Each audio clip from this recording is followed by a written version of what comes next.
Менің жалпы өзімнің қағидамда мына сөздер ұнайды.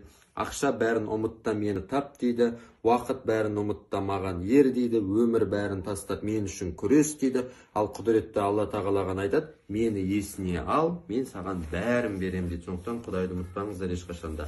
Сосын мынандай орысша сөздері бар. Жаңағы мен дәулетті күнделікті жазған Мұхамеджан Тазабеков ағамыздың сөзі міне мотивация береді маған. Жалқаулық жаратқанға ұнамайды, қамсыз қазақ қарт айтқан ұлы Абайды, білек тұрып қарекет қылғандардың бақытке бесігінен сығалайды дейді. Одан кейін орысша деп айттым жаңа. Одан кейін мына сөз ұнайды. Бұл менің кәдімгі ұраным күн сайынғы. Әрбір таңды күліп қарсы ал, жақсы істер істе. Бүгінгі күн, ертеңгі тарих қайталанбас сәт. Мен бүгін жоқ дегенде бір адамға бір жақсылық жасаймын деп мен сөйтем. Сіздер де осы немен өмір сүрсеңіздер, қағидамен жаман болмайсыздар деген ойдамын. Одан кейін міне хадис